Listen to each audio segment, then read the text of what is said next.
दुःखावसाने तिदमेव ज्ञेयम् देहावसाने तिदमेव जप्यम् गोविंद दामोदरमाधवेति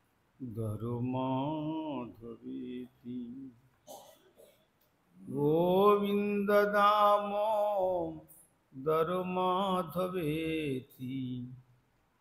गोविंद दामोदरमाधवेति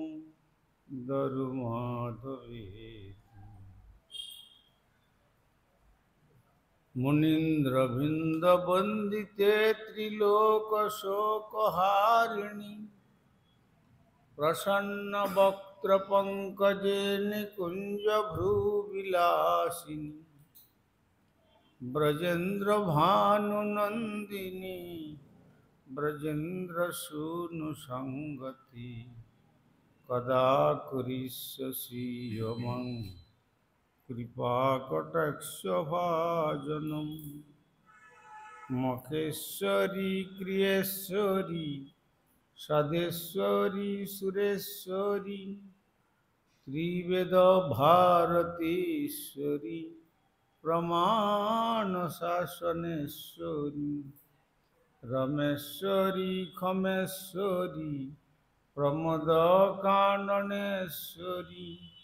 ब्रजेश्वरी ब्रजाधिपे श्रीराधिके नमस्तुते। ओम नमः भगवते वासुदेवाय।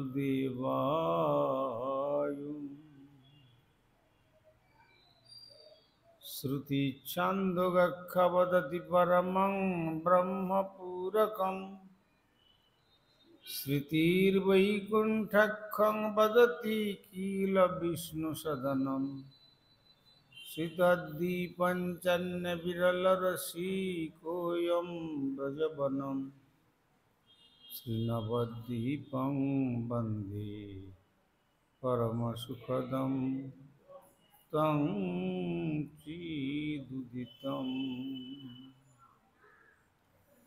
श्रीमायापुरं वन्दे परमसुखदं तं चिदुदितम् देवी सुरेश्वरी भगवती गंगे त्रिभुवनतारिणी तरलतरंगी शंकरमौलिनिवासिनी विमले ममतीरस्तं तव पदकमले भक्त्या विहीनय अपराधलक्ष्मी क्षिप्तस्य कामादितरङ्गमध्ये कृपामयि त्वां शरणं प्रपन्या वृन्दे नमस्ते श्रीचरणरविन्दम्। श्रीकृष्ण चैतन्य प्रभु नित्यानंद श्री अद्वैत गदाधर शिवासादि गौरभक्तवृंद। हरे कृष्ण कृष्ण कृष्ण हरे हरे हरे राम राम राम हरे हरे। श्री गुरुदेव जय प्रभुपाद जय राधा दामोदर जय गौरसुंदर जय जगन्नाथ जय गिरिराज महाराज जय श्री राधा जय श्री।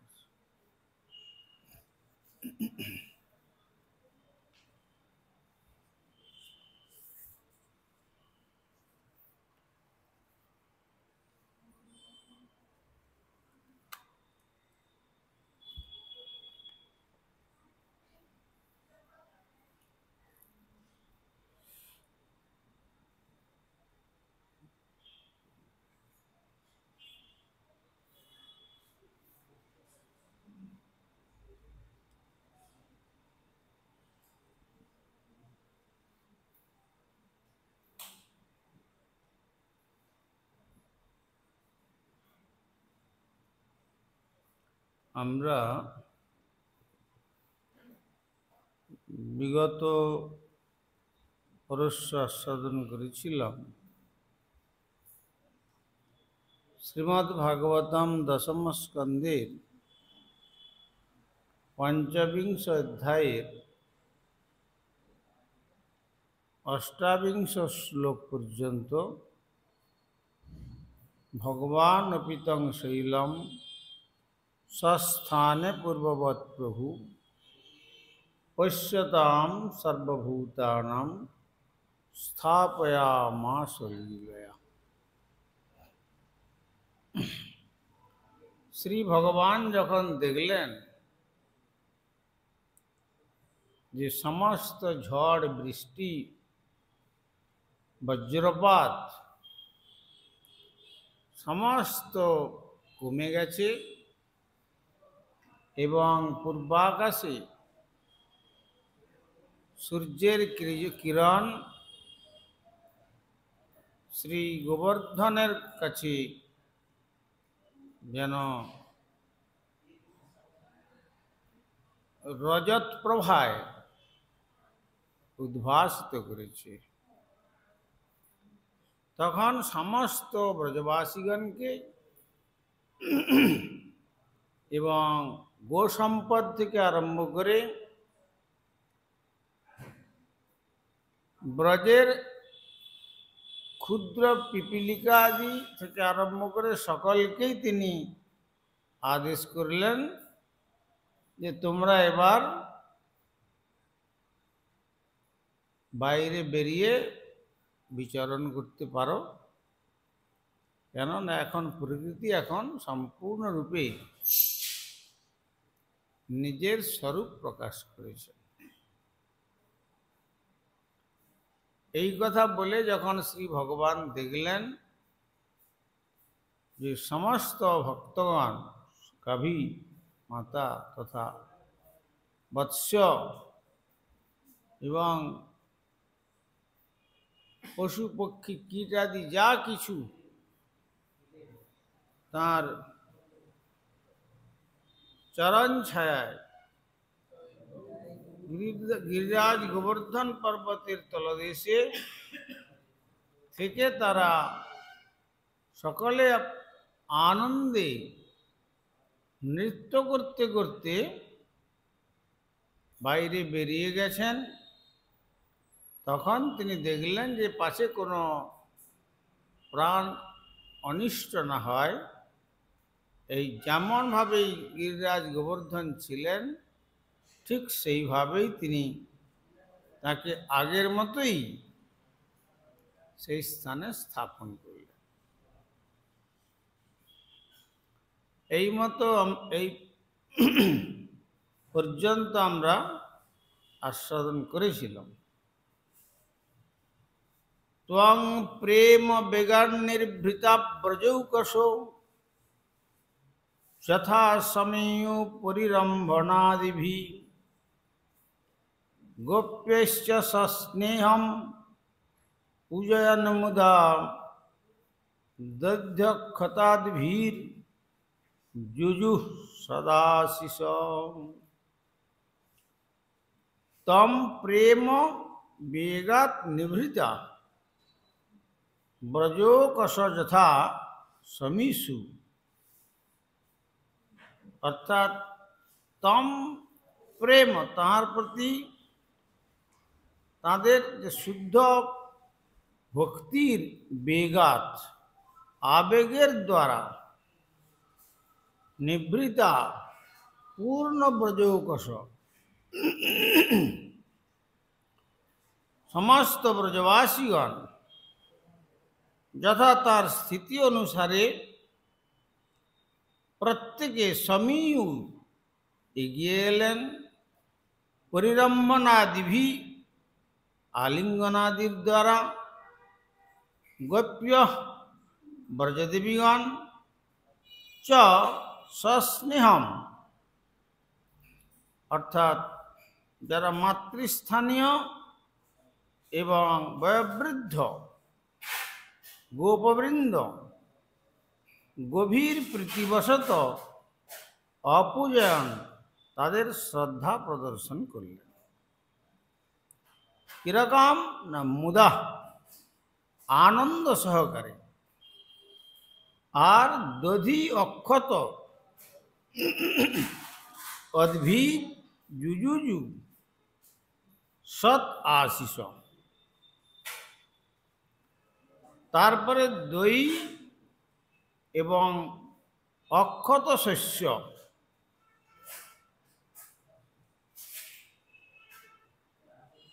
তার মানে ধানের থেকে যে গোটা খই হয় তাকে বলা হয় অক্ষত। অদ্ভি মানে জল সহ তারা উপস্থাপন করলেন, এবং যারা অত্যন্ত স্নেহশীল তারা সম্পূর্ণ তার মস্তকে হাত দিয়ে আশীর্বাদ করলেন। অর্থাৎ সমগ্র বৃন্দাবনবাসীগণ ভাবাবেশে আবিষ্ট হয়ে তারা একবারে সম্পূর্ণ অভিভূত হয়ে গিয়েছিলেন এই বাল গোপাল রূপী শ্রীকৃষ্ণের এত বড় কার্য পরিদর্শন করে, এবং তার সঙ্গে তাদের ব্যক্তিগত সম্পর্ক অনুসারে কেউ বা তাকে স্নেহেতে আলিঙ্গন করছেন, আবার অন্যরা কেউ বা অবনত হয়ে প্রণাম আদির দ্বারা শ্রীকৃষ্ণকে অভিনন্দিত করতে তার কাছে এগিয়ে আসছেন। আর ব্রজদেবীগণ সম্মানের নিদর্শন স্বরূপ দধি মিশ্রিত জল ও এখানে জব উপস্থাপন করলেন। দধি মিশ্রিত জল মানে অনেক পরিশ্রম করেছেন তো 7 দিন অনাহারে, এই জন্য দধি তো খুব ঘন হয়, সেটি কিছুটা জল দিয়ে একরকম মাঠা তৈরি করে দিয়েছেন ব্রজের ভাষাতে। আর কিছু ওই তার সঙ্গে খই, কেননা অল্প খইয়েতে জল দিলে কি হয়, ওগুলো সঙ্গে সঙ্গে টুকরা টুকরা হয়ে যায়, মিশ্রিত হয়, এবং তারা তার উপর শুভ আশীর্বাদও বর্ষণ করলেন। শ্রীল বিশ্বনাথ চক্রবর্তী ঠাকুর বর্ণনা করেছেন যে শ্রী বৃন্দাবনবাসীদের প্রত্যেকেই সম্প্রদায়ের কনিষ্ঠ সদস্য একজন অধস্তন রূপে, সমকক্ষ রূপে অথবা ঊর্ধ্বতন রূপে তার নিজস্ব ভাবনা অনুসারে কৃষ্ণকে সম্মান প্রদর্শন করেছিলেন। এখানে ভগবান শ্রীকৃষ্ণকে স্বয়ং ভগবান বলে কিন্তু কেউ দেখেননি,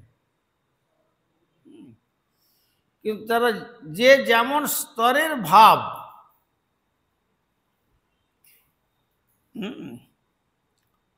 তারা সেইভাবে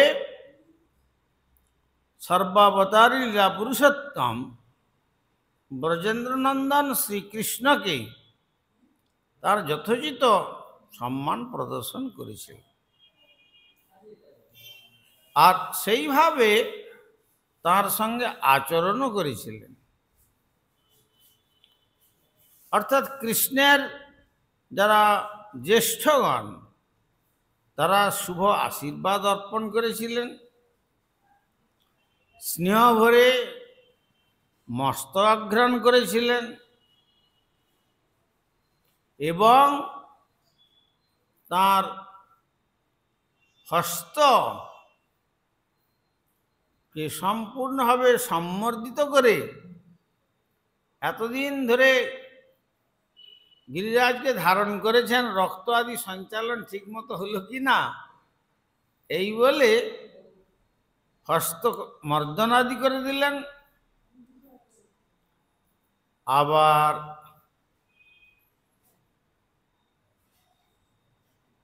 বাৎসল্য স্নেহে যারা তার ক্লান্তি বা যন্ত্রণা হচ্ছে কিনা বাৎসল্য সে বিষয়েও জিজ্ঞাসাও করেছিলেন। আর শ্রীকৃষ্ণের সমকক্ষ যারা তার সঙ্গে হাস্য অথবা পরিহাস করেছিলেন, আর যারা কনিষ্ঠজন তারা তার পাদদ্বয়ে পতিত হয়ে প্রণাম করেছিলেন এবং তার পদদ্বয়ও একটু সম্পূর্ণ পদমার্জন করেছিলেন। এই শ্লোকে চ শব্দটির দ্বারা নির্দেশ করা হয়েছে যে যারা ব্রাহ্মণ পত্নীগণ দধি ও অক্ষত শস্যের মতো শুভ দ্রব্যাদি নিবেদন করার জন্য গোপরমণীদের সঙ্গে যুক্ত হয়েছিলেন। তারা কি দিলেন? দধি আর অক্ষত, মানে এই দধির সঙ্গে খই মিশ্রণ করে। কিন্তু সেখানে এই আমরা দেখতে পাই যে বেশিরভাগ ক্ষেত্রেই বৃন্দাবন এবং অন্যান্য কৃষ্ণ ভক্তগণ ছাড়া অনেক ক্ষেত্রে আবার যেমন হরিদ্বার আদিতে ওখানে মুড়িও তারা ভগবানকে ভোগ দেন। কিন্তু যেহেতু ওটা একবার সিদ্ধ করে দেয় তো ধানটাকে জলস্পর্শেতে সিদ্ধ হয়ে ওটা ভাতেতে পর্যবসিত হয়ে যায়, তারপরে তাকে আবার শুকনো করে তার থেকে ভেনে চাল তৈরি করে তার থেকে রন্ধন করে অন্ন প্রস্তুত হয় বা এই মুড়ি আদি এই সমস্ত হয়। এই জন্য সাধারণত আতপ তণ্ডুলের সেবা ভগবানের এটা বিধি, বা খই জাতীয় দ্রব্য এটাও বিধি। কিন্তু সিদ্ধ চালটা সেক্ষেত্রে কিন্তু একরকম কিছুটা তো দগ্ধ হয়, সে হলেও আমাদের পরম গুরুদেব শ্রীল প্রভুপাদ তিনি বললেন যে ওটাও আবার নির্গুণ হয়। কখন না, যখন ভক্ত শ্রদ্ধা ভরে ভগবানকে অর্পণ করেন তখন ওই মাধুকরীটাও আবার বিশেষ পবিত্রতা লাভ করে। পরম গুরুদেব শ্রীল প্রভুপাদের জীবনে শ্রী গুরুপাদ প্রথম বলতেন যে যারা বেশি বেশি ভিক্ষা করে আনছেন শ্রী চৈতন্য মঠের সেবার জন্য, স্থূল ভিক্ষা, তাতে অতখানি বিশেষ আর গুরুত্ব দিতেন না। এমনকি তদানীন্তনকালে আজ থেকে ধরুন 140 বছর আগে 1 লক্ষ টাকার কত মূল্য ছিল? আমাদের গুরুপাদ পদ্মের জ্যেষ্ঠ সতীর্থ যারা গুরুপাদ পদ্মকে নিয়ে এসেছিলেন তার জমিদারি থেকে, তাদের মধ্যে অন্যতম শ্রীল ভক্তির হৃদয় বনগোস্বামী মহারাজ 1 লক্ষ টাকা একদিন ভিক্ষা করেছিলেন। প্রভুপাদকে গিয়ে বললেন যে আজ গান্ধর্বিকা গিরিধারীর সেবার জন্য এইটি পাওয়া গেছে। তখন প্রভুপাদ বললেন ওইখানে রেখে দিয়ে যান, কুঞ্জবাবু এসে উনি সব জমা করে নেবেন। কিন্তু যিনি মাদুকরি করতে যেতেন তার জন্য কিন্তু প্রভুপাদ প্রতীক্ষা করতেন। কেননা এই স্থূল যারা প্রদান করে তাদের অন্তরেতে একটা কিছু না কিছু প্রতিদানের ভাবনা থাকে।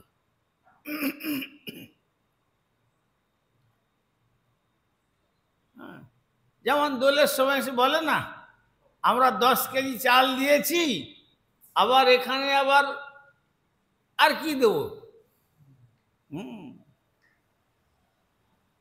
কিন্তু এর দ্বারা জীবের মঙ্গল হবে না। এই জন্য বলছেন সুখদেব গোস্বামী, পরান্ন গ্রহণে প্রাণা দানৌ চ প্রতিগ্রহে স্ত্রী সন্দর্শনে মনা কুত সিদ্ধির ভবিষ্যতি। একটা শ্লোক বলতে গিয়ে ওখানে তো অনেক কথা বলেছেন, যাই হোক তার মধ্যে একটি কথা, দানৌ চ প্রতিগ্রহে। যাকে দান করে দেওয়া যায় তার প্রতিদান গ্রহণ করবার মতো বাসনা যদি অন্তরে জেগে থাকে, তাহলে দত্ত অপহারী পাপেতে সে পরিণত হয়। আগে আগে আমরা দেখেছি, আজ থেকে 70 বছর আগে যখন বাবা যখন কন্যা সম্প্রদান করেন, তখন কিরকম কন্যা সম্প্রদান? দানের বস্তু তো। তখন যার বিবাহ হবে সেও জানবে না, আর যাকে বিবাহ করবে সেও জানবে না কি জিনিস। আমাদের ভক্তিবিনোদ ঠাকুরের যখন বিবাহ হয়েছিল, তখন সেই কন্যা ভগবতী দেবীর বয়স ছিল 5 বৎসর। এই জন্য তাকে থালার মধ্যে বসিয়ে পিতা সমর্পণ করে দেন। কিন্তু ওই যে সমর্পণ করলেন, তারপরে যে কন্যা যখন গোত্রান্তরে চলে গেল, তখন কিন্তু সঙ্গে সঙ্গে যায় না, দান হয়ে গেল। যখন যাবে তারপরে তাদের বাড়িতে গিয়ে আর এক বিন্দু জলগ্রহণ করবে না পিতামাতা। কেন? তাকে দান করে দেওয়া হয়েছে, সম্প্রদান, কন্যা সম্প্রদান। কিন্তু বর্তমানে দান করতে হয় না, ওই 10,000 টাকার মোবাইলেই সে তার নিজের কার্য শেষ করে রাখে। আর দানের যে একটা অবস্থা, সে অবস্থাতেও দান হয় না।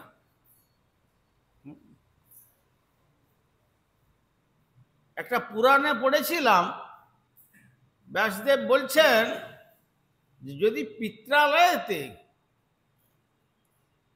কন্যার ঋতু দর্শন হয়, তাহলে সেটি তার পিত্রালয়ের পক্ষে অমঙ্গলজনক। কিন্তু এখন আইন করে দিয়েছে কি, 18 বৎসরের আগে সম্প্রদান করবে না, কিন্তু ওটা অবৈধ।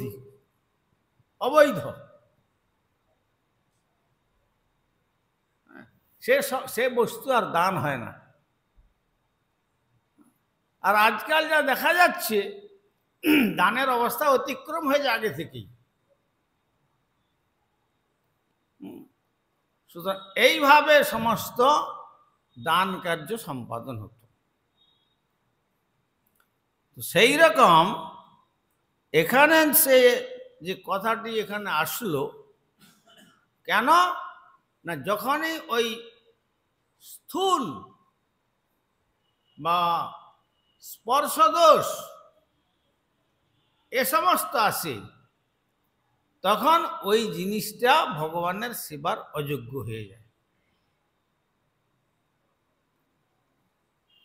যখনই ধানটাকে সিদ্ধ করা হলো, বাস তখনই এটা ভাতেতে পরিণত হয়ে যায়। ওর মধ্যে জলের প্রবেশ ঘটে, আর অগ্নির তাপও সহ্য করতে হয়।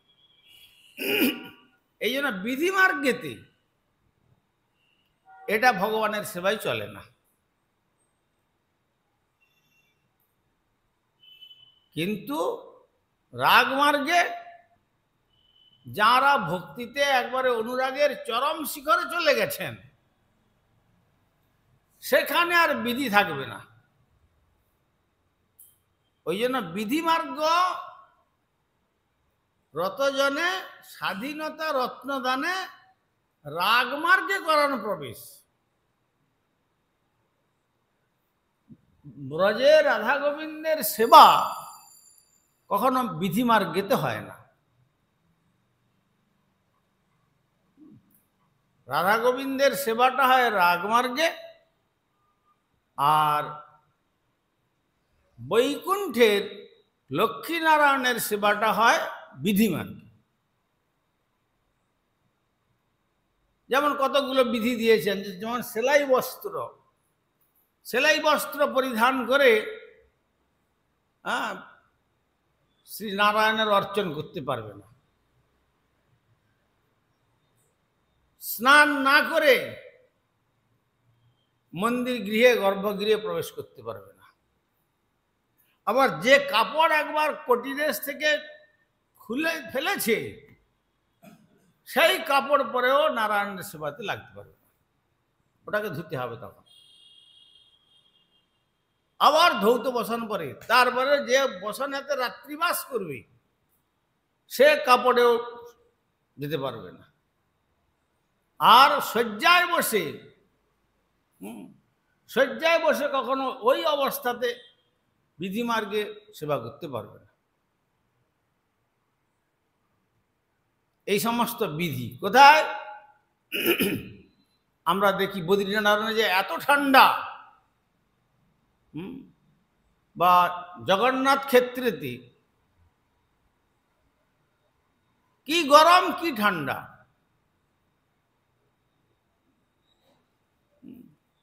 বা এই কি বলে তিরুপতি বালাজিতে নারায়ণ মূর্তি, তো সেখানেও সেবক যারা, তাদের কেবলমাত্র একটা কাপড় পরবে কাঁচা দিয়ে, আর একটা উত্তরীয় বসন অঙ্গের আবরণ থাকবে, ব্যাস। সে যত শীতই হোক আর যত গরমই হোক, যে গরম হয়েছে বলে শুধু কাপড়টা পরে চলে যাব ঠাকুর ঘরে, তাও চলবে না। এক বস্ত্র আবার অপবিত্র, দ্বিতীয় বসনেতে যেতে হয়। সেই জন্য উত্তরীয় বসন থাকে। আর কৃষ্ণের সেবাটা কিরকম? ব্রজে রাধা কৃষ্ণের যে সেবাটা, এখানে কোনো বিধি নাই, এখানে হচ্ছে অনুরাগের দ্বারা সেবা হচ্ছে। কিরকম অনুরাগের দ্বারা? যেমন সখাগণ গোচারণে গেছেন, গিয়ে দেখলেন একটা গাছে খুব বেশ ভালো ফল পেকে আছে। তখন সকলে মিলে কৃষ্ণকে বললেন, কৃষ্ণ গোপাল কি করা যায় বলো দেখিনি, হাত তো পাচ্ছে না আমাদের উপর পর্যন্ত। তার আগে তো তুমি অনেক বড় বড় কার্য করেছ, তোমার তো প্রচুর শক্তি, তাহলে তুমি নিচে থাকো। তার গায়ে পা দিয়ে ঘাড়ের উপরে দাঁড়ালো একজন। আচ্ছা, তারপরে তার থেকে যে একটু কম ওজনের, সে তখন আবার কৃষ্ণের পায়ে গায়ে পা দিয়ে, তার ঘাড়ে পা দিয়ে, যে তার ঘাড়ে উঠে আছে তার ঘাড়ে পা দিয়েছে। এইভাবে ব্যালেন্স রেখে গাছ থেকে ডালটা পেড়ে, ফলটা পেড়ে, সে মনে মনে করছে যে কৃষ্ণ যে এত কষ্ট করছেন আমাদের জন্য, আচ্ছা ফলটা খারাপ হবে না তো? যদি খারাপ হয় তাহলে কৃষ্ণের শরীর খারাপ করবে, একটু খেয়ে দেখি। খেয়ে নয়, মানে একটু মানে আস্বাদন করে জিনিসটা ঠিক কৃষ্ণের অত্যন্ত স্বাদ লাগবে কি না দেখি। এই বলে সে দেখলো, দেখার পরে তার নিচে দিয়ে তাকে দিল যে এটা কৃষ্ণকে দিবি দে। সে বলে আচ্ছা আমি দেখি এটা দেওয়ার উপযুক্ত কিনা। সে আবার খেলো। এইভাবে পরপর যখন নিচে এসে পৌঁছলো, আর যারা সখারা আছে সকলে, হ্যাঁ, মধুমঙ্গলাদি, তার মধ্যে মধুমঙ্গল খুব দুষ্টামি করে। শেষে মধুমঙ্গল আছে দেখি কতটা কিরকম স্বাদ হয়েছে দেখি। সে আবার দেখা যাচ্ছে যখন সম্পূর্ণ ফলটা নিজে পুরো খেয়ে নিতে যাচ্ছে, তখন কৃষ্ণ আবার গা ঝেড়ে তাদের ফেলে দিয়ে তার দুই গাল টিপে বের করে নিয়ে সেখানে লেহন করে খাচ্ছে। সেখানে এইরকম একে বলে অনুরাগ, একে বলছে রাগ মার্গের সেবা।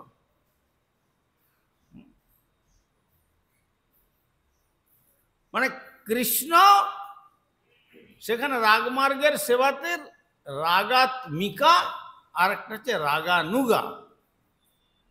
রাগাত্মিকা সেবাটা হচ্ছে ব্রজবাসীগণের, আর সেই ব্রজবাসীগণের ভাব নিয়ে যারা সেবা করেন তারা হচ্ছেন রাগানুগা।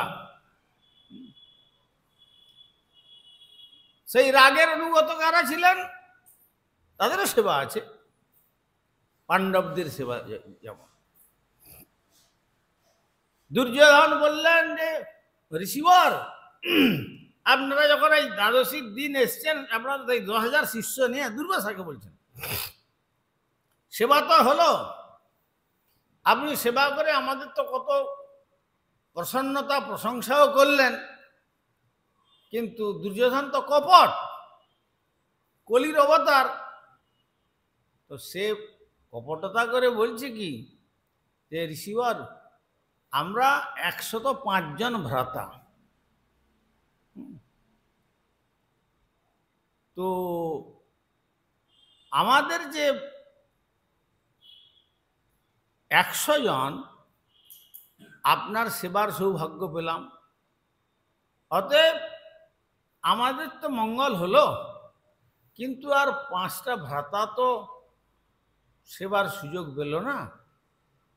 তো আপনি যদি একটু কৃপা করে তাদের অতিথি হতেন একবার, তাহলে ভালো হতো। তবে হ্যাঁ, একটা কথা, আমাদের যেমন 100 ভ্রাতা, তেমনি আমাদের পত্নীগণ সকলে মিলে সেবা করেছি 10,000 শিষ্য ভক্ত সহ আপনার।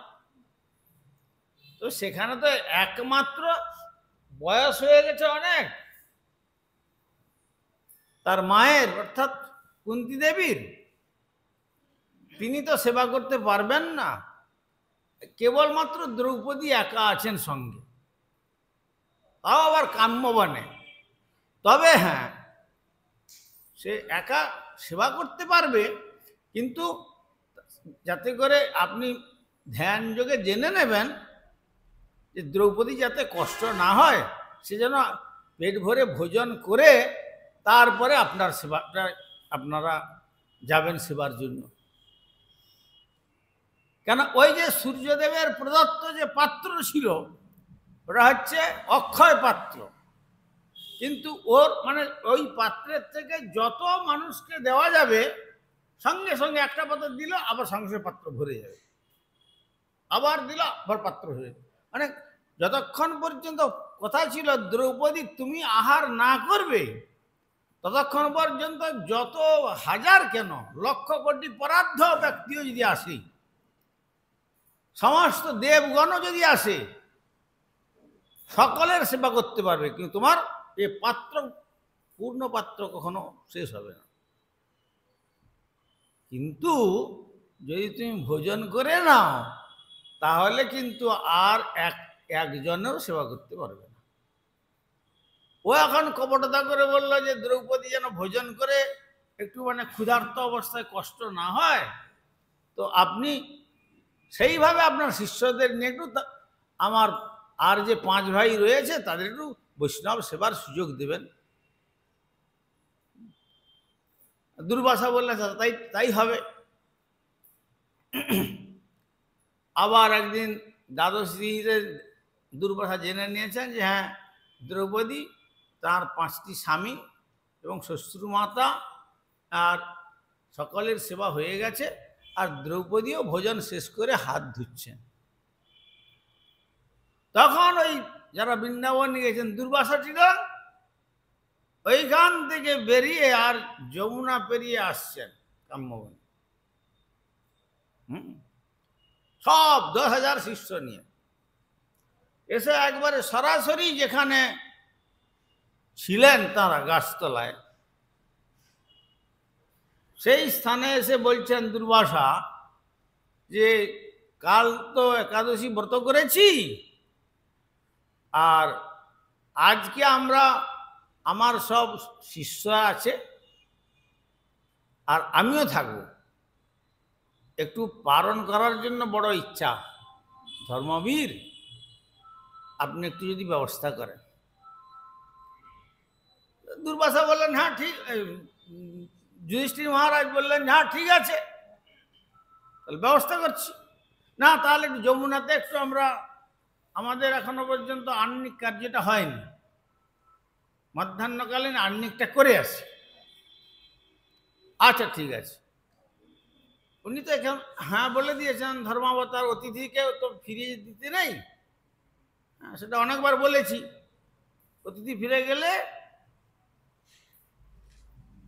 তার সঙ্গে সঙ্গে আয়ু শ্রিয়ং যশো ধর্ম, পরমায়ু বিনষ্ট হয়, ওই বাস্তুর যে যতগুলো প্রাণ আছে ওর সঙ্গে চলে যায় পরমায়ু, অল্প আয়ু হয়ে যায়। শ্রী যা কিছু সুন্দরতা কুৎসিত হয়ে যায়, যশ ওটাও চলে যাবে, সব অপযশ হয়ে যাবে। তার সঙ্গে সঙ্গে সত্য, শৌচ, তপ, দয়া, ধর্ম বেরিয়ে যাবে সেখান থেকে। আর শুধু ধর্ম যে চলে গেল তা নয়, অধার্মিক হয়ে গেল, আর কি পূর্বপুরুষগণের সুভাষিস থেকেও তারা বঞ্চিত হবে। হন্তি মহদতিক্রম, মহদতিক্রম করলে। সুতরাং যুধিষ্ঠির মহারাজ ধর্মতত্ত্ব সম্বন্ধে জানতেন, তাই বললেন এটা খুব ভাগ্যের বিষয়, আসুন তাহলে। আর সঙ্গে সঙ্গে দ্রৌপদীর কাছে গিয়ে বলছেন যে দুর্বাসা 10,000 শিষ্য নিয়ে পালন করবার জন্য আসছে। আমি হ্যাঁ বলে দিয়েছি। তখন দ্রৌপদী বলছেন তুমি তো আমাকে জিজ্ঞাসা করলে না আমি ভোজন করেছি কিনা, আমি তো এইমাত্র ভোজন করে হাত মুখ ধুয়ে নিলাম, কি হবে উপায়? এই কথা শুনে যুধিষ্ঠির মহারাজ খুব চিন্তান্বিত হয়ে পড়েছেন। আর দ্রৌপদীও মনে মনে করছেন যে আজকে এই আমাদের কপালে এই ছিল, এক তো জন্মসূত্রে পৈতৃক সম্পত্তির অর্ধেক অধিকার ছিল, তার থেকে বঞ্চিত হলাম। তারপরে 5টা গ্রাম কৃষ্ণ চাইলেন, তাকেও অসম্মান করলো দুর্যোধন। শেষ পর্যন্ত কপট পাশা খেলায় আমার অপমান করলো, তাতেও তাদের সুখ হলো না। আমাদের এখন বনবাস, অজ্ঞাতবাস, হস্তিনাপুর ছেড়ে একবারে চলে আসতে হলো। কিন্তু এখানে কি গোবিন্দ তোমার কি পরীক্ষা কত আর নেবে আমাদের কাছে? দ্রৌপদী মনে মনে মানে তার অন্তর একবারে যেন দহন হয়ে যাচ্ছে চিন্তাগ্নিতে, যে এবার নিশ্চয়ই দুর্বাসা হচ্ছেন, যত ঋষি সাধু মহাত্মা আছেন সব থেকে ক্রোধী দুর্বাসা, যত ঋষি আছেন সর্বাপেক্ষা অধিক ক্রোধ সম্পন্ন। আর ক্রোধেতে তার চোখ দিয়ে আগুন বেরিয়ে চলে আসবে। আবার অম্বরীশ মহারাজ কি করেছিলেন, শুধু চরণামৃতটুকু পান করেছিলেন, মাথা থেকে জটা থেকে একটা কেশ ছিঁড়ে নিয়ে একটা বিরাট রাক্ষসীর মতো আগুন সৃষ্টি করে দিলেন। যাও, অতিথিকে সম্মান না করে গৃহস্বামী ভোজন করে ফেলল, হ্যাঁ, কীর্তন নিক্ষেপ করে যাও, ভস্য করে দাও। এই রকম। সুতরাং আমাদের আজ একবারে তার ক্রোধাগ্নিতে ভস্ম হওয়া ছাড়া আর দ্বিতীয় কোনো রাস্তা নাই। আমাদের এইখানেই আমাদের শেষ।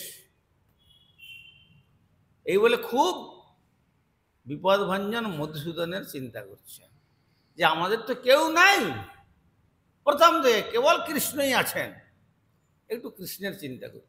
আর কৃষ্ণ যেখানে রুক্মিণী সত্যভামাদি সেবা করছেন, হঠাৎ করে মানে মুহূর্তের মধ্যে গরুড়কে ডেকে বলছেন, গরুড় তুমি মন অপেক্ষা দ্রুত গতিতে কাম্যবনে আমাকে নিয়ে চল।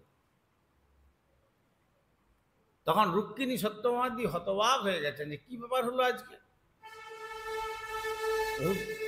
বিশ্রাম করছিলেন, এত হঠাৎ একবারে কিসের জন্য আমাদেরকে কোনো কথাই বললেন না, কি জন্য যাবেন?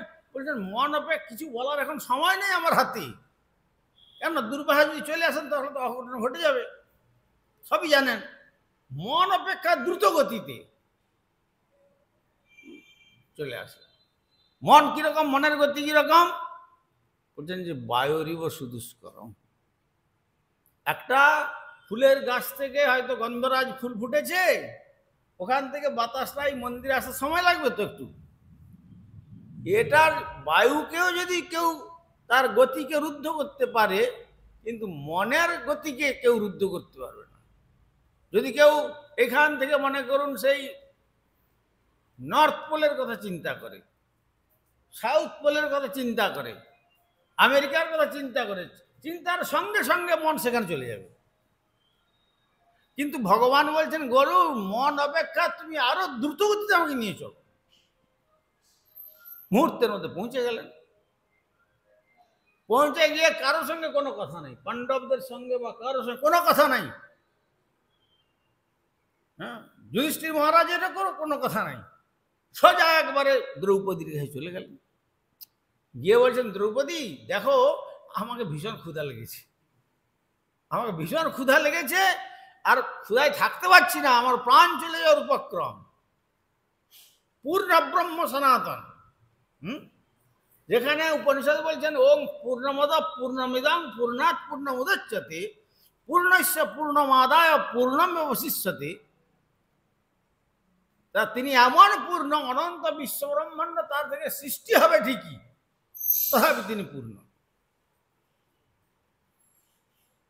কিরকম? যেমন একটা প্রদীপ জ্বলছে, জগতেও দেখা যাচ্ছে, একটা প্রদীপ থেকে যদি 1000 প্রদীপ প্রজ্বলন করা যায়, তথাপি মূল প্রদীপের শ্রেষ্ঠত্ব থাকবে বটে, কিন্তু সকলেই সমান ধর্ম। কিন্তু তা হলেও মূল প্রদীপ যদি না থাকতো তাহলে কিন্তু কোনো প্রদীপটাই জ্বলতো না, সেই রকম মূল প্রদীপের অস্তিত্ব। তো ভগবান এইরকম পূর্ণস্য পূর্ণমাদায়, তার পূর্ণত্ব থেকে যদি পূর্ণ সাবট্রাক্ট করা যায়, মাইনাস করা যায়, বাদ দিয়ে দেওয়া যায়, তথাপি তার পূর্ণত্বের হানি হয় না। কিন্তু আজ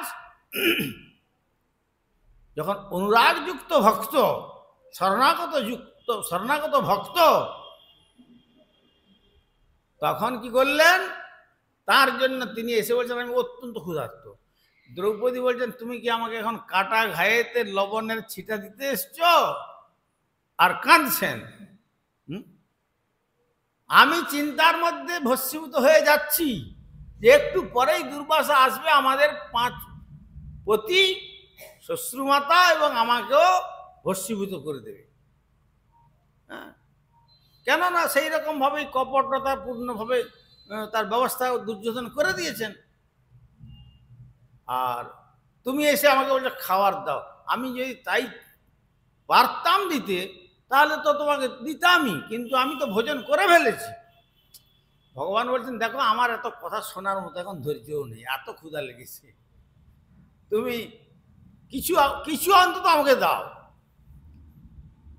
কিছু থাকলে তো দেবো, কিছু নাই তো, সব শেষ হয়ে গেছে। যেটা রান্না করেছিল যে পাত্রটা, সে পাত্রটা কোথায়? দেখো দিয়ে কিছু আছে কিনা। পঞ্চপাণ্ডব সব ভোজন করেছেন, দ্রৌপদী ভোজন করেছেন, মা কুন্তিও ভোজন করে নিয়েছেন। সেই পাত্রে গিয়ে দেখলেন যে একটা শিলঞ্চন বৃত্তিতে, হ্যাঁ, একটা পাকা পাতা। শিলঞ্চন বৃত্তি কাকে বলে? গাছ থেকে যেগুলো পড়ে যায়, যে ফল বা যে শস্য পড়ে যায়, পাকা পত্র বা ওই ক্ষুদ্র ক্ষুদ্র শস্য, যেমন শ্যামা ধানের বীজ দিয়ে এইসব ধরনের জিনিস, সেই সব দিয়ে পাক করে খেতেন। কেননা গাছের কষ্ট হবে তাদের ফল তুলে নিলে, বলে শিলাঞ্চন বৃত্তি, এইভাবে বনবাসী জীবন কাটাতে। সেই রকম একটা শাকের কণিকার সঙ্গে ওই একটা হয়তো সেই রকম কোনো কিছু শস্য দানা আটকে ছিল। কৃষ্ণ বলছেন, দ্রৌপদী তুমি আমার কাছে কপটতা করছো, এই তো আছে জিনিস। বলে, ঠাকুর তোমাকে ও জিনিস দেওয়ার নয়, আমরা সব পেয়েছি, সব শেষ করে দিয়েছি, তা না হলে তো এত ডাকতাম না। আমার শোনো, আমার কথাটা শোনো দ্রৌপদী, তুমি আমাকে ওইটাই দাও, ওই ভাণ্ডটা দাও। ওই ভাণ্ডটা নিয়ে তার ওই যে কণাটুকু ছিল শস্য শাক মিশ্রিত, বাস এইটা মুখে নিলেন আর বললেন এবার জল দাও। জল পেয়ে যখন একবারে আকণ্ঠ জলে ঢেকুর তুললেন, ওখানে যে 10,000 শিষ্য সহ দুর্বাসা ধ্যান করছিলেন জলে যমুনায়, তাদের সকলের একবারে যেন ইনডাইজেশন হয়ে গেছে। এখন ডাক্তারবাবুর দরকার, এখন আর মানে এক বিন্দু জলও আর পাওয়ার মতো অবস্থা নেই। তখন দুর্বাসা বললেন নিশ্চয়ই তাহলে কৃষ্ণের চক্র। আর এদিকে কৃষ্ণ বলছেন যাও দুর্বাসাকে ডেকে নিয়ে এসো শিষ্যদেরকে। ভীম এখন গদাটা ঘুরাতে ঘুরাতে যাচ্ছেন, বলছে আসুন ঋষিবর, আপনারা সকলে চলে আসুন, কতক্ষণ আর বিলম্ব করবেন। দুর্বাসা বলে চলো, এরপরে গেলেও ভীমের গদা আঘাত খেতে হবে, খেতে পারবো না, ও চলো চলো চলো সব সকল চলে। আর যমুনার তখন যমুনার জল দিয়ে হেঁটে সব পুনরায় দুর্বাসার টিলায় চলে গেলেন। কেন? সেখানে দুটো সিদ্ধান্ত দেখালেন। একটা হচ্ছে কি না, রাগমার্গের কি ধরনের সেবা হয়, সেবা করে ফেললেও সেবা হয়। এই জন্য অনেকে বলে যে স্বামীর সেবা করব, আগে রান্না করে দিই, তারপরে যা হয় হবে। কিন্তু না, যে প্রকৃত যদি স্বামীর প্রতি প্রীতি থাকে, রন্ধন করার পরে সে একটুখানি আগে একটু যে সবজি তরকারিপত্র করেছে একটু জিভের ডোগায় দিয়ে দেখবে যে লবণ ঝাল মশলা ঠিক হয়েছে কিনা, কিন্তু সে খাবে না, ওটা ফেলে দেবে। কেন? জিভে দেওয়ার সঙ্গে সঙ্গে বোঝা যায় যে কি হয়েছে রান্নাটা, তারপরে স্বামীর সেবা করবে। তেমনি পরমপতি হচ্ছেন ভগবান, তেমনি সেরকম যোগ্যতা যদি থাকে তাহলে সেখানে সেই অধিকার যদি হয়, ভগবানের জন্য রন্ধন করেও রন্ধনের অগ্রভাগটা দেখে নেবে। কেন? যদি লবণ না দিই তাহলে আমার তো প্রভুর তো সেবা হবে না, প্রভু তো তৃপ্ত হবেন না। কি যদি অধিক ঝাল হয়ে যায় তাহলেও তো কষ্ট হবে। তার তো অতি সুকোমল মাখনের মতো ঠোঁট, মুখমণ্ডল এত সুকোমল, যদি খুব উগ্র হয়ে যায়, এইভাবে দেখেও সেরকম অধিকারের মানুষ আবার মুখ থেকে ফেলে দেবে, কিন্তু গলাধ্যকরণ করা চলবে না। গলাধ্যকরণ করলে তখন নিজের ভোগের আকাঙ্ক্ষা এসে যাবে। কিন্তু সেটাও সেই বিধানও শাস্ত্রে দিয়েছে, কিন্তু সেটা অধিকার না থাকলে ঠিক আছে, যা রান্না হয়েছে সে দিয়ে দিল বাস ভগবানকে। যেমন আমাদের যেমন সেদিন দোলের সময় রান্না করে পাঠিয়ে দিল, চাটনি করেছে, না দিয়েছে লবণ, না দিয়েছে মিষ্টি। পরমান্ন করেছে, পরমান্নের মধ্যে চিনির পরিবর্তে ফটকিরি দিয়ে দিয়েছে। হ্যাঁ, কেমন কি করলো না করলো সেটাও দেখতে হবে। তাহলে সেখানে ফটকিরি দিয়ে তুমি নিজে পারো না পেতে, সেটা কি করে ভগবান পাবেন? কিন্তু সে যদি সেই রকম ভাবের ভক্ত হন, আর তারপরে আবার সেই রকম ভাব যদি হয়, সেখানে আর কোনো কিচ্ছু লাগে না। তার সাক্ষী সনাতন গোস্বামী। সনাতন গোস্বামী সনাতন গোস্বামী কোনোদিন মাদুগারি করতে যান না। হঠাৎ করে একদিন ইচ্ছা হলো মাদুগারি করতে যাই, বলে যে মাধুকরী, ওই যে ভক্তি ঠাকুর বলছে না, যমুনার জল যেন অমৃত সমান হেন কয় উদর ভরিয়া, আর ব্রজবাসীর ঘরে মাগিয়া খাইব যমুনার জল, খাইব উদর ভরিয়া। এটা কীর্তন করেছেন না? তো ভগবত ইচ্ছাতে আজকে আরো মাদুগরি করার ইচ্ছা হচ্ছে। এমনি সাধারণভাবে এক এক বৃক্ষতলে এক এক দিন বাস, কবু চানা জীবন্ত কবু বাস, এই তো জীবন তাদের ষড়গোস্বামী পাদগণের। সেদিন ইচ্ছা হলো তিনি কালীদহাতে চলে গেলেন একটি চৌবে ব্রাহ্মণের বাড়িতে। মা তো ভবতী ভিক্ষাং দেহি, বাস মাদুগরি দেবেন। আর দেওয়ার পূর্বে দেখলেন যে একটা বিরাট থালা, আমাদের বন মহারাজ বড় থালা একটা কিনে আনছিলেন না অভিষেকের জন্য গিরিরাজে, সেরকম বিরাট থালায় করে সেই ক্ষীর, ননি, মাখন আর সেই ছানা, রাবড়ি, এই সমস্ত যত ব্রজের দুগ্ধজাত দ্রব্য সব তার ঘরের ছেলেদের সকলকে বসিয়ে এক থালায় দিয়েছে, তারা সকলে খাচ্ছে। কিন্তু তারা সকলে খাচ্ছে, কিন্তু ইত্যবসরে করেছেন কি, মদনমোহন যে গোপাল মদনমোহন সেবিত হচ্ছিলেন মন্দিরে, তিনিও তাদের মধ্যে এসে খাচ্ছেন। কেন, ভক্তকে তো আর তিনি ঢাকতে পারেন না, গোপন করতে পারেন না।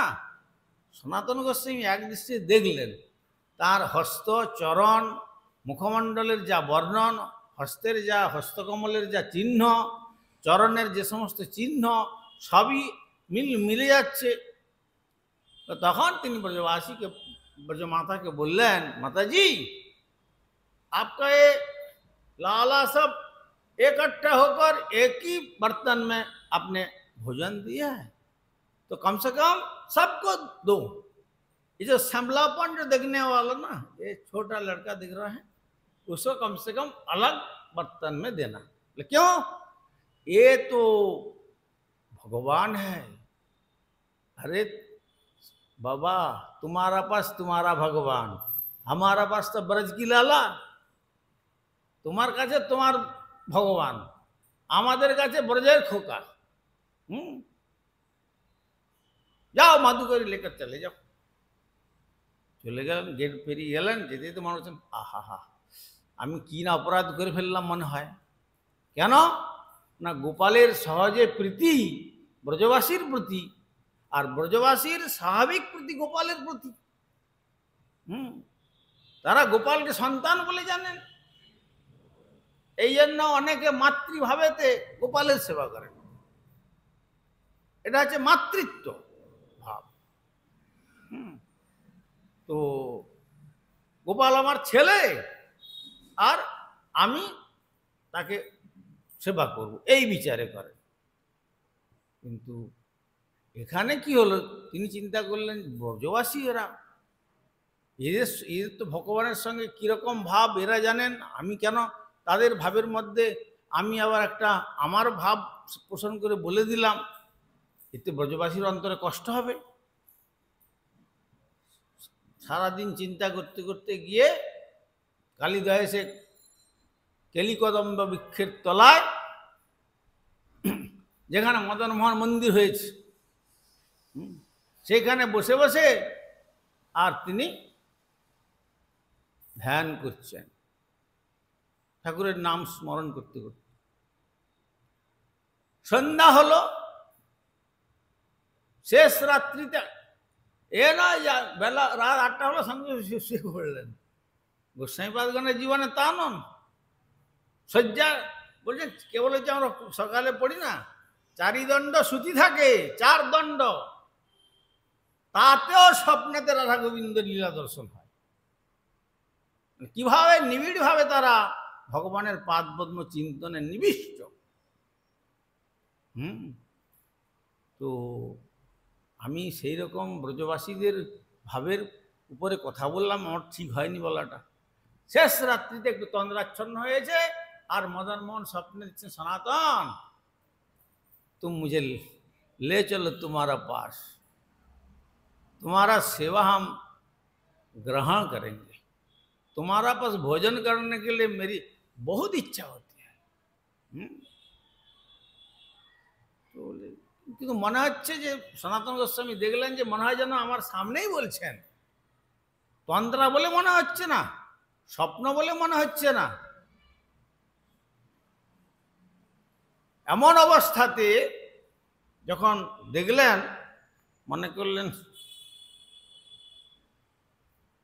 গোপাল তো বলছে, কিন্তু লোকের সে চৌবে ব্রাহ্মণ, নিষ্ঠাবান ব্রাহ্মণ, কারো মন্দিরে ভগবানের সেবা হয় যদি আমি গিয়ে বলি, ভিখারি মানুষ, দোর কৌপিঞ্জার সম্বল, তো যদি বলি তোমার ঠাকুরকে দাও আমি সেবা করব, দেবে? দেবে না কেউ। তথাপি উনি মনে করলেন যে এ তো মনে হচ্ছে, আমি বুঝতে পারছি না আমি জেগেছিলাম বললেন না কি হলো। অনেক সময় স্বপ্নেতে এরকম মনে হয় যে মনে হয় যেন ঘুম হয় নাই, মনে হচ্ছে যেন এমনি একটা তন্দ্রাভাস বা কিছু একটা মনে হয় যেন, তখন সেই রকম স্বপ্ন আসে। কিন্তু কি হলো, তখন করলেন কি, আবার সকালবেলা যমুনায় স্নান টান করে সব কার্য সমাপ্ত করে আর জপ করতে করতে চলে যাচ্ছেন সেই চৌবে ব্রাহ্মণের বাড়িতে। যেই গেটের সামনে গিয়েছেন, অমনি ঘর থেকে ब्राह्मण बेरिए से बोलते, बाबा आ जाइए, आ जाइए, आइए आइए आइए, आपके लिए मैंने बहुत प्रतीक्षा कर रहा था। क्यों?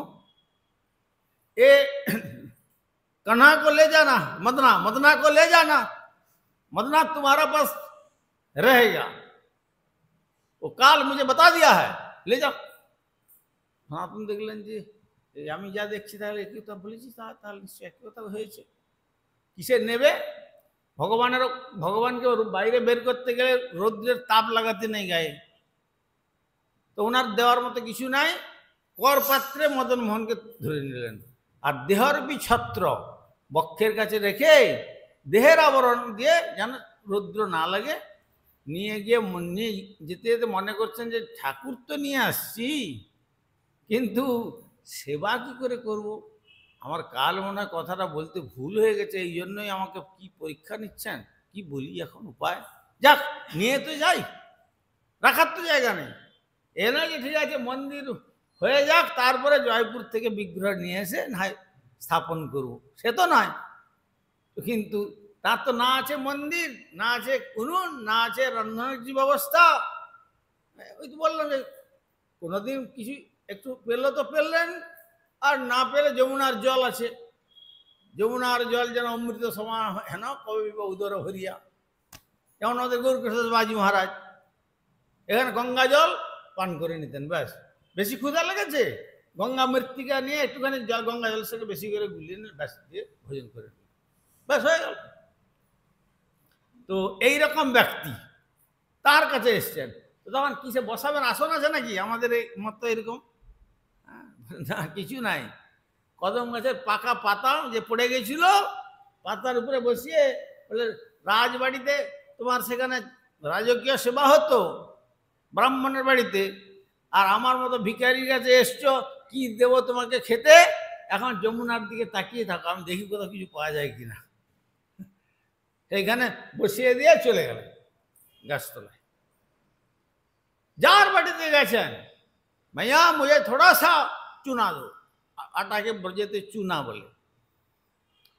तब ब्रज मायरा बेरिए से बोले, क्या बाबा तेरा दिमाग खराब हो गया, इतना वृद्धावस्था में तुम चूना लेकर क्या करोगे? रोटी लो, घी लो, मठा लो, दूध लो, खीर लो, बना हुआ चीज, मधुकरी, मधुकरी देवार प्रथा किन्तु एखोनो बृंदाबने आछे। एखोनो यदि राधे सन्ध्याबेला यदि केउ दूध चाय, शुधु गिये बोलबे राधे श्याम, आर किछु बोलते होबे ना, संगे संगे दूध निये एसे हाजिर करे देबे ब्रज मायरा। আর সকালে যদি সকালবেলা যায়, আমরা এমনও দেখেছি বর্ষানা থেকে নামতে নামতে তার স্বামী ছেলে মেয়ে সব তারা আহারে বসে গেছে, কাজ করতে যাবে। ওরা আবার আমরা হিন্দুরা বিশেষ করে বাঙালিরা যেমন আগে থেকে রুটি ভেজে রাখে তারপরে আহার করে, তারা কিন্তু তা করে না। রুটি বাজরা গম আর বাজরা একসঙ্গে মিশিয়ে তারপর ঘি ভালো করে ভাজবে, আর ওই ঘিটি লাগিয়ে সুন্দর করে গরম গরম একটা একটা ভাজবে, একটা একটা পরিবেশন করবে। তো সেই রকম তখন সকলে বসে আছে, তাদেরকে পরিবেশন না করে আগে আমাদেরকে দিয়ে দেয়।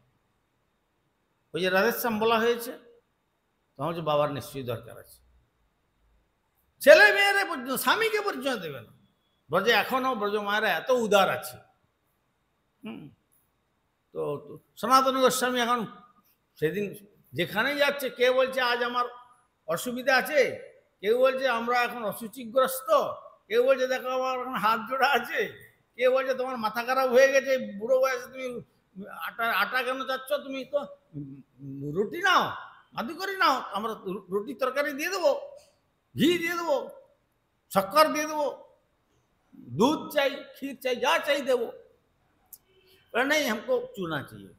সারাদিন ঘুরেছেন, ঘুরে ঘুরে ঘর মাখ তো কেউ দেয়নি কিছু, ভগবানের কি পরীক্ষা। শেষে বলছেন আর একটা বাড়ি যাব, যদি না পাই আমি যেমন যমুনার জল খাই তেমনি একটা পাতায় করে নিয়ে এসে বলবো এইটুকু আজকে এইটা পান করে থাক। শেষে একটা বড় বাড়িতে গেছেন, তখন সেই বড় বাড়িতে গিয়ে বলছে মাইয়া आज दिन भर मैंने ढूंढा कुछ नहीं मिला, थोड़ा चूना दीजिए हमको।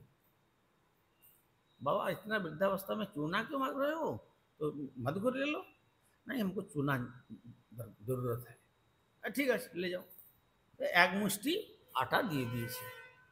আটাটা নেওয়ার পরে মনে করছে আটা তো পেলাম, কিন্তু আটাটাকে মাখবো কিসে, তারপরে একে রাঁধবো কি করে। চাকতি বেলুন টেলুন কি নিয়ে গেছেন নাকি ভজন করার জন্য? কিছু নাই, কিন্তু উনুনও নাই, জ্বালানোর ব্যবস্থাও নাই। কিরকম সমর্পিত আত্মা, হ্যাঁ তুমি তো আমার আমি তোমার, বাস কি কাজ অপরধনে, আর কিছু দরকার নেই আমার। এটা রাগের মাধ্যমে চলছে। তারপর কি করলেন, আস্তে আস্তে দেখলেন প্রখর শীতের মধ্যে ব্রজবাসী ছেলেরা, ছেলে মেয়েরা কান্ডা জেলে, কান্ডা মানে বড় বড় সে লম্বা লম্বা ঘুঁটে তারা দেয়। এখানে আমাদের এই তো অঞ্চলে দেখা যায় গোল গোল করে চাপটা করে দেয়, তো ওখানে সব 3 কোনা করে করে বড় বড় লম্বা লম্বা করে দেয়, ওকে বলে কান্ডা। সেটা জ্বালিয়ে তারা আগুন হাত সেঁকছে, তারা শীতে খুব ঠান্ডা তো। তখন দেখলেন যমুনার জল দিয়ে ওটাকে হাতের মধ্যেই মাখলেন। মাখার পর বললেন যে ব্রজবাসী ছেলেদের কাছে গিয়ে বললেন দেখো थोड़ा सा हमको लिट्टी बनाना है, आगुने पुड़े ब्रज भाषाয় लिट्टी बनाना है। अरे ठीक है बना लो बाबा। ওটা তখন ওই আগুনে ঢুকিয়ে দিয়েছি। পোড়া জিনিস কিন্তু ভগবানের ভোগ হয় না, বিধিমার্গীতে পোড়া জিনিস ভোগ হবে না। পোড়া দূরের কথা, যদি রন্ধন করতে করতে হাঁড়িতেও যদি অন্ন লেগে যায়, সেটা অগ্নিদেবের ভক্ষ হয়ে গেল, সেটা আর চলবে না ভগবানের সেবা। আর সেটা ভগবানের সেবা করলে জানতে হবে সে ভক্তের কপাল পুড়ল, তাকে একবারে নিঃস্ব হয়ে যেতে হবে, দেওয়া চলবে না। যত মূল্যবান জিনিস হোক, অগ্নিদগ্ধ জিনিস কখনো দেওয়া চলবে না। কিন্তু ওখানে সনাতন গোস্বামী পুড়লেন, কিন্তু আগুন থেকে পুড়ে বের করলেন, দিয়ে যমুনার জলে পোড়া পোড়া জিনিসগুলো ফেলে দিলেন, ধুয়ে পরিষ্কার করে দিয়ে একবারে সন্ধ্যা হয়ে গেছে। তখন গিয়ে আর একটা শুকনো পাতার মধ্যে দিয়ে বলছেন এই लो मदन, तुम्हारा जब इच्छा था तो यही लो, हमारा यहाँ यही मिला, आज खा लो। दिन भर तो कुछ नहीं खाया, तुम भी नहीं खाया, मैं भी नहीं खाया, तुम खा लो। জানো ওই মদন মোহন বিগ্রহ যিনি করলি চলে গেছেন, যারা গেছেন করলি, ওই বিগ্রহ তখন একবারে শরীর দেওয়ার সঙ্গে সঙ্গে যেন কতদিনে ক্ষুধার্ত, আর নিয়ে আর মুখে ঢুকিয়ে দিয়েছেন অর্ধেকটা, দিয়ে চর্বণ করছেন।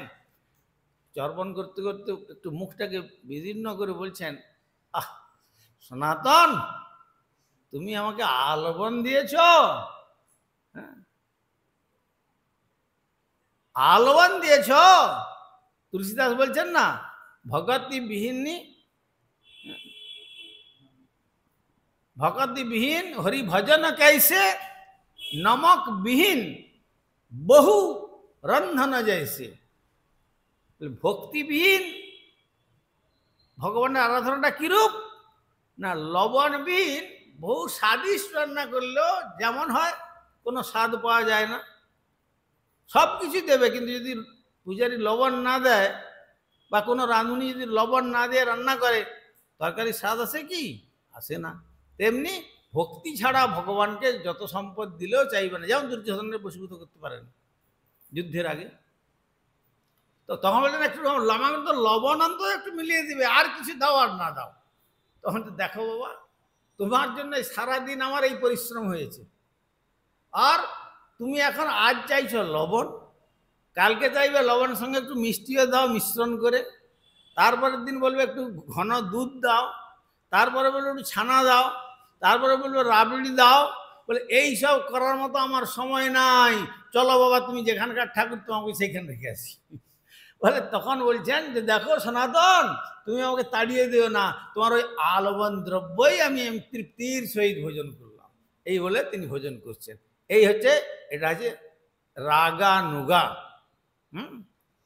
ব্রজবাসীগণের ভাবেতে এই যে সেবাটা, সেখানে পোড়া জিনিস লাগবে না, সেটাও লাগলো, বিনা লবণ তাতেও লাগলো, কিন্তু সাধকের ভাবের অনুসারেতে ভগবান স্বীকার করেন। এই জন্য বলছেন মূর্খ বদতি বিষ্ণায়, ধীর বদতি বিষ্ণবে, উভয়েরপি সমংপুণ্যং ভাবগ্রাহী জনার্দন। পণ্ডিত তার পাণ্ডিত্য নিয়ে বললেন যে বিষ্ণবে নমঃ, বিষ্ণায় নমঃ। আর এ বলল মূর্খ জানে না, সে বললো আচ্ছা বিষ্ণবে নমঃ। কিন্তু দুটো কোনোটাই ভগবান স্বীকার করবেন না যদি ভক্তি না থাকে। অতএব ভগবান ভাবগ্রাহী, সেই ভাব জেনে এই ব্রজবাসীগণ সেই রকমভাবে সেবা করছেন। এই জন্য এই শ্লোকটিতে এই চ শব্দের দ্বারা এখানে কি প্রকার স্নেহ এবং বাৎসল্য, তার দ্বারা ভগবানের অঙ্গমর্দন এবং চরণ সেবা, হস্তমর্দন ইত্যাদি সব ভাবনা অনুসারে ভক্তগণ সকলেই শ্রীকৃষ্ণের সেবায় তখন নিয়োজিত হয়েছিলেন। কৃপা সিন্ধু ভৈবচ পৈতানং পাবনেভ্যো বৈষ্ণবেভ্যো। যুগায়িতং নিমেষেন চক্ষুষা প্রবৃষায়িতং শূন্যায়িতং জগৎসর্বং গোবিন্দ বিরহীনমি। উদ্বেগে দিবস না যায় ক্ষণ হইল যুগ সম, বর্ষার মেঘ পায়শ্রু বর্ষে দুনয়ন। গোবিন্দ বিরহে শূন্য হইল ত্রিভুবন, তুষানলে পড়ে যেন না যায় জীবন। গাইতে গাইতে নাম কি দশা হইল, কৃষ্ণ দাসময়ী হৃদয় স্ফুরিল। হেলাম মায়া বসে জড় জগতে, গোবিন্দ বিরহে দুঃখ পাই না নাম। আর যে সংসার মোর নাহি লাগে ভালো, কাহা যাই কৃষ্ণ হারিয়ে চিন্তা। কাঁদিতে কাঁদিতে মোর আঁখি বরিশ হয়, বর্ষাধার হেন চক্ষে হইল উদয়। নিমেষ হইল মোর শত যুগ সম, গোবিন্দ বিরহ আর সহিতে। শূন্য ধারা তলে চৌদিকে দেখিয়ে পরাণ উদাস হয়, কি করি স্থির নাহি হয়, জীবন নাহি করয়। ব্রজবাসীগণ মোর প্রাণ রাখো দেখাও শ্রী রাধানাথে, ভকতি বিনোদী মিনতি মানিয়া লভে তাহারে সাথী। শ্রীকৃষ্ণ বিরহ আর সহিতে না পারি, পরাণ ছাড়িতে আর দিন দুই চারি। গাইতে গোবিন্দ নাম উপজিল ভাবগ্রাম, দেখিলাম যমুনার কুলে। বৃষবান সুতা সঙ্গে শ্যাম নটবর রঙ্গি, বাঁশরি বাজায় নিপমূলি। দেখিয়া যুগল ধন স্থির হইল বনে, জ্ঞান হারা হইল তখন। কতক্ষণে নাহি জানি জ্ঞান লাভ হইল মানে, আর নাহি ভেল দর্শন। ও কেমতে ধরিব পরাণ, নিমেষ হইল যুগের সমান। শ্রবণের ধারা আঁখি বরিশয়, শূন্য ভেল ধরাতল। গোবিন্দ বিরহে প্রাণ নাহি রহে, কেমনে বাঁচিও বলো। ভকতি বিনোদ স্থির হইয়া পূর্ণমাশ্রয় করি, তাকে রাধানাথ দিয়া দর্শন, প্রাণ রাখ নহে মরি। বন্ধুগণ শুনহ বচন মোর, ভাবে বিভোর থাকিয়ে যখন দেখা দেয় চিতচোর। বিচক্ষণ করি দেখিতে চাইলে হয় আঁখি অগোচর, কোনো নাই দেখি কাটয় পরাণ, দুঃখের না থাকে ওর। জগতের বন্ধু সেই কবু মরে লয় সাথ, যথাযথা রাখু মরে আমার সে প্রাণনাথ। দর্শন আনন্দ দানে সুখ দেয়, মোর পানে বলে মরে প্রণয় বচন। পুনঃ দর্শন দিয়া দগ্ধ করে মোর হিয়া, প্রাণে মরে মারে প্রণধন। জয় তার সুখ হয় সেই সুখ মম, নিজ সুখে দুঃখে মোহ সর্বদাই সম। ভকতি বিনোদ সংযোগ বিয়োগে তাই জানে প্রাণেশ্বর, তবে সুখে সুখী সেই প্রাণনাথ সে কবু না হয় বর্ণ। রাধাং শালিগনান্তাম শীত শীত নিশাযোগ্য বিষং প্রদোষে, দ্বিতীয়াবিন্দ প্রদেশ বিস্তৃত যমুনা তীর কল্পা গুঞ্জাম। কৃষ্ণাঙ্গ পৈশভায়াং বিহিত গুণিকরালোকনাম স্নিগ্ধমাত্রা, যত্নাদানিয়া সংখ্যায়িত নিবিদং প্রাপ্ত কুঞ্জং স্মরামি। রাধা বৃন্দায়ুপদেশে যমুনপকুল দেশে, রাধা বৃন্দায়ুপদেশে সাংকেতিক কুঞ্জয় অভিসারে। সীতা শীত নিশা যজ্ঞ ধরিবে কৃষ্ণ ভোগ্য, সখী সঙ্গে সানন্দ অন্তরে। গোপর সভা মাঝে হরি, নানা গুণ কলা হেরি। মাতৃযত্নে করিল শয়ন হরি, রাধা সঙ্গ চুমরিয়া নিবৃতে বাহির হইয়া রক্ত সঙ্গ করিয়া স্মরণ সপ্ত কুঞ্জ করি এই লীলা চিন্তয়ার কর সংকীর্তন অচিরে পাইবে তুমি ভাব উদ্দীপন হরে নম কৃষ্ণ যাদবায় নম যাদবায় মাধবায় কেশবায় গোপাল গোবিন্দ রাম শ্রী মধুসূদন গিরিধারী গোপীনাথ মদন চৈতন্য নিত্যানন্দ শ্রী অদ্বৈত সীতা হরি গুরু বৈষ্ণব ভাগবত শ্রী রূপ সনাতন ভট্ট রঘুনাথ শিব গোপাল ভট্ট দাস রঘুনাথ এই জয় গোসাইর করি চরণ বন্দন যা হইতে বিঘ্ননাশ এই জয় গোসাই যার মই তার দাস দাসবার পদ রেণ মোর পঞ্চ তাদের চরণ সেবী ভক্ত সনে বাস জন্মে জন্মে হয় এই অভিলাষ এই জয় গোসাই যাবে ব্রজে কইলা বাস রাধা কৃষ্ণ নিত্য লীলা করিলা প্রকাশ মনের আনন্দে বল হরি ভজ বৃন্দাবন শ্রী গুরু বৈষ্ণব পদে মজাইয়া শ্রী গুরু বৈষ্ণব পাদ পদ্ম করিয়া নাম সংকীর্তন কহে নরোত্তম দাস হরে কৃষ্ণ কৃষ্ণ কৃষ্ণ হরে হরে হরে রাম রাম রাম হরে কৃষ্ণ হরে কৃষ্ণ কৃষ্ণ কৃষ্ণ হরে হরে হরে রাম রাম রাম হরে হরে জয় গৌর হরি বল হরি বল হরি বল জয় গৌর হরি বল হরি বল।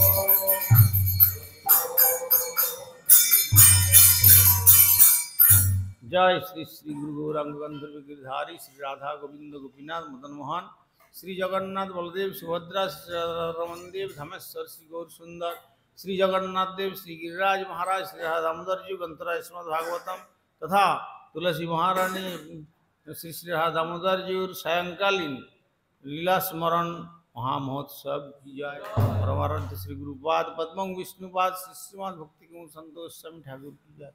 जगत गुरु श्रील प्रभुपाद भक्ति सिद्धांत सरस्वती गोस्वामी ठाकुर की जाए। सपार श्री नंदन श्री गौर सुंदर की जाए। सपार सत श्रील प्रभुपाद की जाए। श्री रूपानुग गुरु अर्ग की जाए। ग्रंथराज श्रीमद् भागवतम की जाए। श्रोता भक्त वृंद की जाए। श्री श्री निताई गौर प्रेमानंदे हरि।